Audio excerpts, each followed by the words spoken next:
James and the Giant Peach, Chapter 29. It seemed like a long time before the seagulls were able to pull the peach away from that horrible rainbow cloud.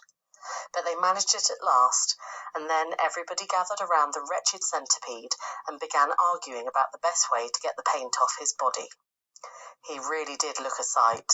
He was purple all over, and now that the paint was beginning to dry and harden, he was forced to sit very stiff and upright, as though he were encased in cement. And all 42 of his legs were sticking out straight in front of him like rods.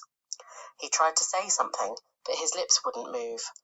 All he could do now was to make gurgling noises in his throat. The old green grasshopper reached out and touched him carefully on the stomach. "But how could it possibly have dried so quickly?" he asked. "It's rainbow paint," James answered. "Rainbow paint dries very quick and very hard." "I detest paint," Miss Spider announced. "It frightens me. It reminds me of Aunt Spiker. The late Aunt Spiker, I mean, because the last time she painted her kitchen ceiling, my poor darling grandmother stepped into it by mistake when it was still wet, and there she stuck.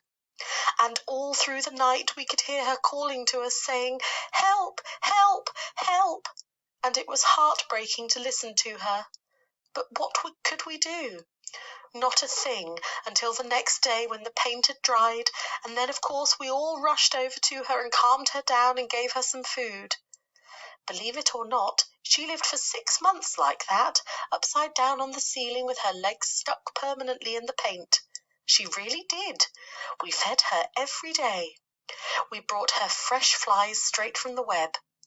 But then on the 26th of April last, Aunt Sponge, the late Aunt Sponge, I mean, happened to glance up at the ceiling, and she spotted her. 'A spider!' she cried. 'A disgusting spider! Quick, fetch me the mop with the long handle!'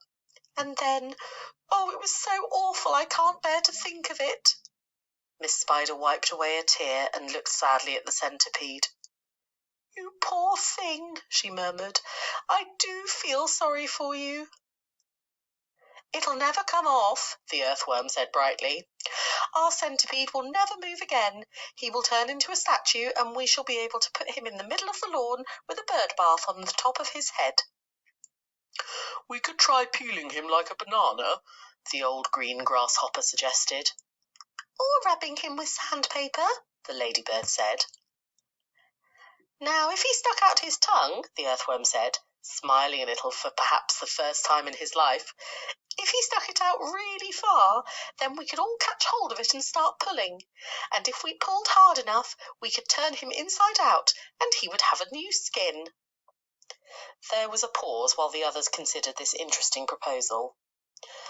"I think," James said slowly, "I think that the best thing to do—" Then he stopped. "What was that?" he asked quickly. "I heard a voice. I heard someone shouting."